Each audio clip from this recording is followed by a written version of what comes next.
और कहा कि उपाय सुख साध्योत्र, संतों की महिमा विशेष है। दिखते कुछ और है, होते कुछ और है। एक सुंदर पंजाबी भाव। संतों को दिखाई कुछ और देते हैं, देखने में कुछ और लगते हैं। तो उसमें साफ कहा है, इसलिए तो मजे में रहते हैं ना। चिंतामणि साथ में होती है उनकी, भगवान नाम की चिंतामणि, इसलिए हमेशा मस्त रहते हैं कभी भी। वह रे मौज फकीरांदी, वह रे मौज फकीरांदी, वह। हमारे कथा में पहले तो पंजाबी हमारे पिताजी स्वरूप राधे श्याम गुरु जी थे। अब से एक सरदार जी और आ गए तो और आनंद आ जाएगा। तालियों के साथ। वह रे मौज फकीरांदी, वह रे। आनंद में होते हैं संत लोग, यही तो फकीरों का आनंद है। वह रे मौज फकीरांदी, वह रे मौज फकीरांदी, वह रे मौज फकीरांदी, वह रे मौज फकीरांदी, वह रे मौज फकीरांदी, वह रे मौज फकीरांदी। हरि बोल। वह रे मौज फकीरांदी, वह रे मौज फकीरांदी, वह रे मौज फकीरांदी, वह रे मौज फकीरांदी, वह रे मौज फकीरांदी। जय हो श्री राधे।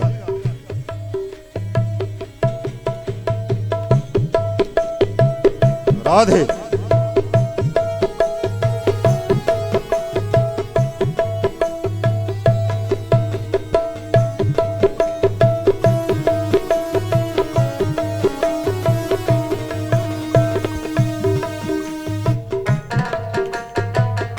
जय श्री राधे।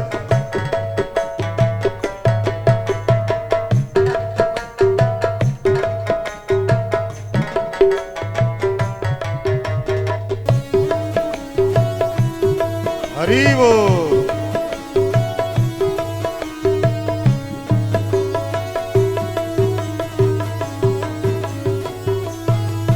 और वो खाते क्या है?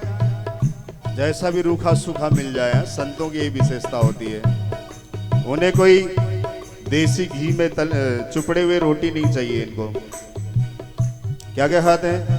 कभी तो खावे चना चवेना, कभी तो खावे चना चवेला, कभी तो खावे चना चवेना, कभी तो खावे चना चवेला, कभी तो खावे चना चवेना, कभी तो लपटा खीरांदी, वाह रे मौज फकीरांदी, वाह रे मौज फकीरांदी, वाह रे मौज फकीरांदी, वाह रे मौज फकीरांदी, वाह रे मौज फकीरांदी, वाह रे मौज फकीरांदी, वाह रे मौज फकीरांदी। जय हो। हरि बोल। श्री राधे।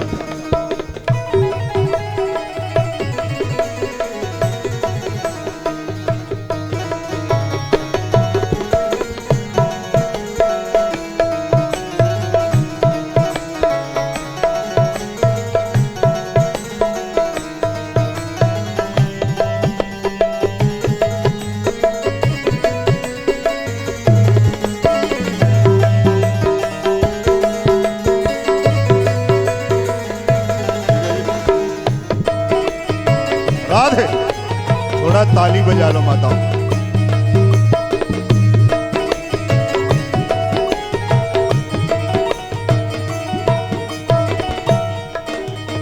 और ये संत लोग क्या करते हैं माताओं? कभी कोई सेठ जी प्रसन्न हो जाए, कोरियन कंबल दे दें तो उसे ही बिछा लेंगे और उसे ओढ़ लेंगे।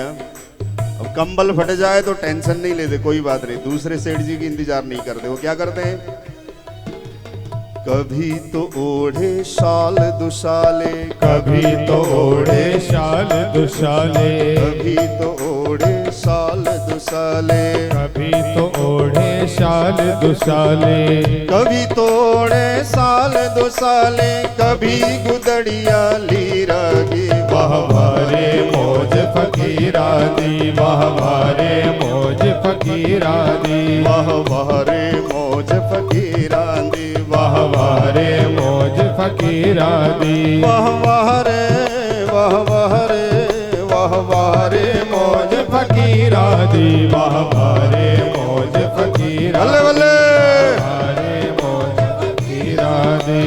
जय हो श्री राधे।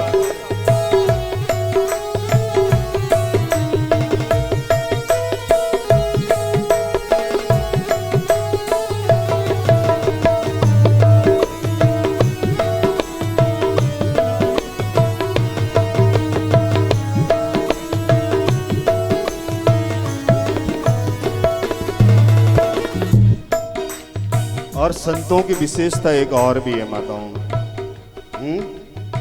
कभी भक्त ने उनको ऐसे डबल बेड में सुला दिया तो वहां पर भी खुश है। वहां ऐसा डबल बेड पैर पड़ते ही आधा नीचे को गद्दा धस जाए। कभी तो ऐसे में भी मजे लेते हैं और कभी कभी हीरों की गली में भी पड़े रहते हैं, उन्हें कोई चिंता नहीं। आप कभी गंगा जी, मेरे साथ काफी लोग गए हरिद्वार, तो आपने देखा होगा वो पेड़ के नीचे ही पड़े रहते हैं, कोई टेंशन नहीं है। और यही विशेषता होती है। यहाँ क्या कहा है ब्रह्मानंद जी ने, कभी तो सोवे रंग महल में, कभी तो सोवे रंग महल में, कभी तो सोवे रंग महल में, कभी तो सोवे रंग महल में, कभी तो सोवे रंग महल में, कभी तो गली अहीरा दी। वाह वाह रे मौज फकीरा दी, वाह वारे मौज फकीरा दी, वाह वाह रे मौज फकीरा दी, वाह वाह रे मौज फकीरा दी, वाह वाह रे वाह वाह रे वाह वाह रे मौज मगीरा दी, वाह वारे मौज फकीरा दी, वाह वारे मौज फकीरा दी, वाह वाह रे मौज फकीरा दी, वाह वारे मौज फकीरा दी, वाह वाह रे वाह वाह रे वाह वाह रे मौज फकीरा दी, वाह वाह रे। हरि बोल,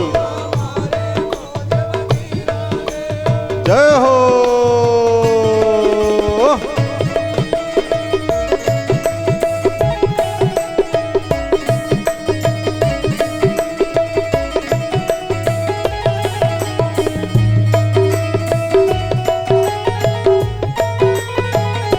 जय जय श्री राधे।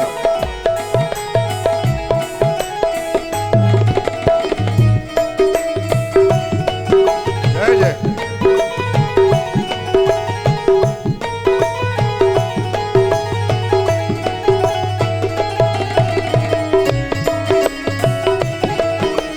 जय हो, तालियां।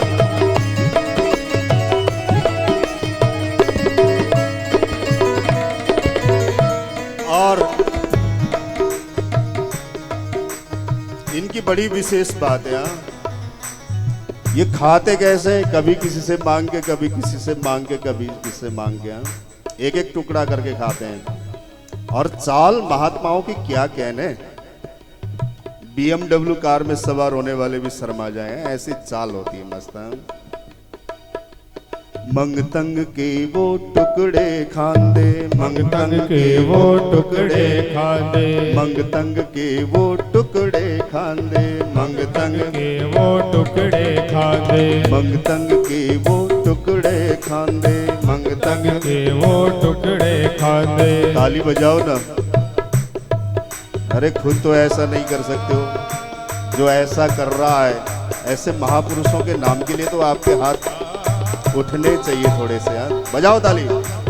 मंगतंग के वो टुकड़े खांदे, मंगतंग के वो टुकड़े खांदे, मंगतंग के वो टुकड़े खांदे मंगतंग के वो टुकड़े खाते, मंगतंग के वो टुकड़े खांदे, चाल चले हैं अमीरांदी, वाह वाह रे मौज फकीरांदी, वाह हमारे मौज फकीरानी, वाह वाह रे मौज फकीरांदी, वाह वाह रे मौज फकीरानी, वाह वाह रे वाह वाह रे वाह वाह रे मौज फकीरांदी, वाह हमारे बल्ले बल्ले हमारे मौज फकीरानी, वाह वाह रे वाह वाह रे वाह वाह रे मौज फकीरांदी, वाह वाह रे मौज फकीरांदी, वाह वाह रे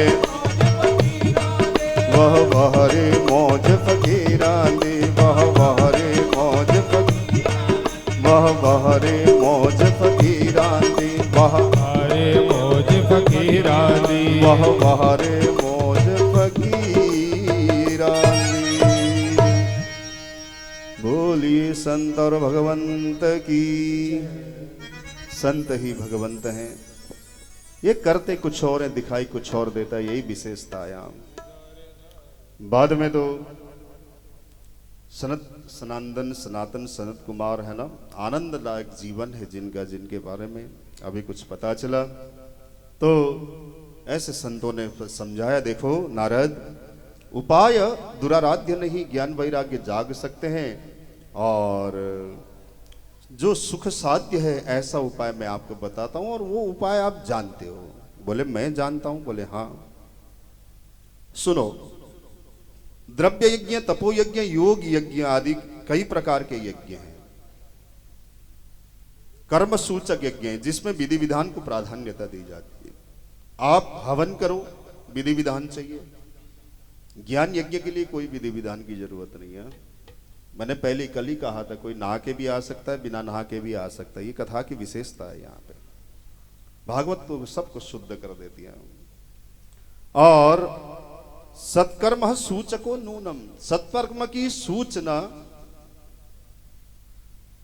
देखो, ज्ञान यज्ञ शुचोपदेय, सत्कर्म करना चाहिए ऐसा बताया गया। और ज्ञान यज्ञ ही सत्कर्म है। खास बात यहां पर सनक आदि कुमारों ने नारद को समझाया और बोले, भैया वो सत्कर्म क्या? तो श्रीमद् भागवतालापः सदुगीत सुकादि भी, श्रीमद् भागवत कथा कराइए। और कहीं पे भी आप कराओगे, मान लो आप यहाँ पे बैठे हो, आपके रिश्तेदार नातेदार को कोई आपत्ति है, यहाँ आप कथा श्रवण कर रहे हो, तो उसका फल से स्वतः उसकी समस्या समाप्त हो जाएगी। इतनी जान है इस कथा में। नहीं तो आप देखिए आगे आगे क्या होता है इस कथा में। फिर तो जब भागवत की वार्ता आई तो नारद जी ने कहा कि देखो, आपने कहा सर्वोपनिषद सारा जाता भागवती कथा, सब वेदों का और उपनिषदों का सार भागवत है। और मैंने क्या किया, वेद ही नहीं गीता पाठ है, मुहुर्मुहु गीता भी गाई। उससे नहीं जगे, भागवत से कैसे जगेंगे? बोले हाँ नारद, तुम्हारा प्रश्न का उत्तर तुम्हारे प्रश्न में ही छिपा हुआ है। सुनो क्या? देखो, वेद है वृक्ष, भागवत है फल। अब समझो, फल का जो स्वाद है, आम का जो स्वाद है, आम को पेड़ के काटने से थोड़ी ना मिल जाएगी। दांत से काटो, पेड़ में जड़ में काट दो, स्वाद आएगा आम का?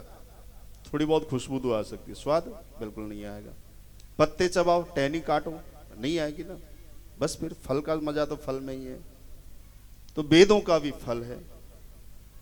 तो नारद जी ने कहा, मैं इन ज्यादा चक्करों में नहीं पड़ता, वो आप बताइए। मैंने तो प्रण किया है, भक्ति महारानी जी से हमने निवेदन किया कि अगर मैं तुम्हारे पुत्रों का कष्ट को मैं समाप्त नहीं कर पाया तो मैं भगवान का भक्त कहलाने का अधिकारी नहीं रहूंगा, इसलिए जल्दी से इसका समाधान कीजिए। फिर तो सीधा सीधा कराया कि देखो, आप ज्ञान यज्ञ कराइए। नारद जी ने कहा, अब मैं किसको ढूंढूं ज्ञान यज्ञ कराने के लिए? आपने उपाय बताया है तो आप ही करो। जैसे कैसे भी कई बार हमें ही कहते हैं ना कि ठीक है जी, आप ही समस्या है, इसका सॉल्यूशन आप ही करो, आपने बताया है। तो यहाँ पर भी नारद जी ने सनक आदि को पकड़ा।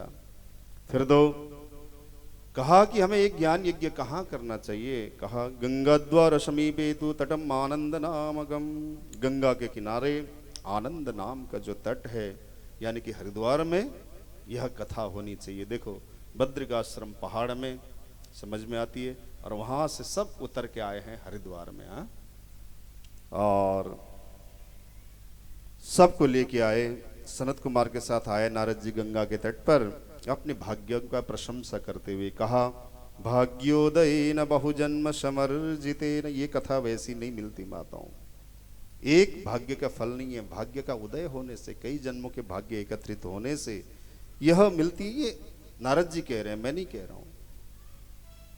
और नाशम विदाय हि ततोदयति विवेक, अज्ञान रूपी अंधकार, दुर्भाग्य रूपी अंधकार को दूर करके ये भाग्योदय रूपी उजाले को प्रकाशित करता है। और विवेक सूर्य की जब उदय होती है तो अज्ञान रूपी अंधकार तो अपने आप ही नाश हो जाएगा ना। फिर तो देवर्षि नारद ले आए गंगा तट पर, सनत कुमारों को पता चला, बड़े बड़े ऋषियों को, और सबके साथ लेके गंगा के तट पर कथा का आयोजन किया गया। अब सब साधु संत आए उस कथा में, तो कोई लौकिक कार्य तो था नहीं, किसी को ऑफिस तो जाना था नहीं, यहाँ किसी को रोटी तो बनानी थी नहीं। मैंने तो कहा ना, कभी तो खावे चना चबेना, कभी मिल गया तो वैसे चना चबेनों में भी गुजारा कर लिया, और कभी तो लिपटा खीरान दी। ऐसे महात्मा थे, खीरों में लिपट के रहते हैं कभी कभी तो। तो